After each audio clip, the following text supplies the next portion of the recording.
अगर आप bike lovers हैं तो आप रॉयल इनफील्ड के क्रेज से जरूर वाकिफ होंगे, लेकिन क्या आपको पता है कि जब 1993 में आइशर मोटर्स ने रॉयल इनफील्ड को खरीदा था तब वो एक लॉस मेकिंग कंपनी थी और अगले 5 साल तक लगातार लॉस में ही रही, जिस वजह से कंपनी बंद होने की कगार पर थी और आइशर मोटर्स उसे बेचना चाहता था। लेकिन तब के एमडी सिद्धार्थ लाल, जो कि खुद बाइक्स के बहुत बड़े शौकीन थे, उन्होंने बोर्ड ऑफ डायरेक्टर से एक और चांस मांगा और उसके बाद रॉयल इनफील्ड में कुछ मॉडिफिकेशंस किए और खुद से कई 100 किलोमीटर इंडिया में रॉयल इनफील्ड से घूमे ताकि इंडिया में बाइक्स का क्रेज फिर से शुरू किया जा सके।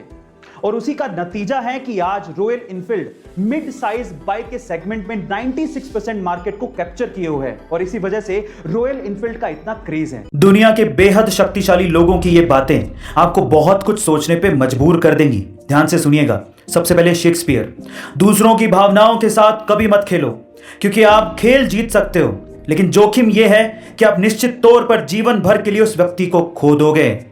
नेपोलियन, दुनिया बहुत पीड़ित है और पिछड़ भी रही है, बुरे लोगों की हिंसा के कारण नहीं बल्कि अच्छे लोगों की चुप्पी के कारण। आइंस्टाइन, मैं उन सभी लोगों के लिए आभारी हूं जिन्होंने मुझे किसी चीज के लिए मना किया। अभी मैं जो यह हूं उन्हीं की वजह से हूं, क्योंकि अब वो सब चीजें मैं खुद कर पा रहा हूं।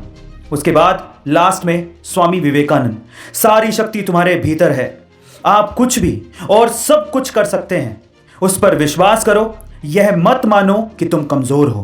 पहले तो टोक्यो ओलंपिक में 121 साल बाद एथलेटिक के अंदर नीरज चोपड़ा ने जेवलिन थ्रो में गोल्ड मेडल जीत के भारत का नाम रोशन किया और अब इसी इतिहास को दोहराया है पैरा ओलंपिक में सुमित एंतिल ने। जी हां गाइस, आप ठीक सुन रहे हैं, सुमित एंतिल ने जेवलिन थ्रो में ही 68.55 मीटर का भाला फेंक के गोल्ड मेडल भारत की झोली में डाल दिया।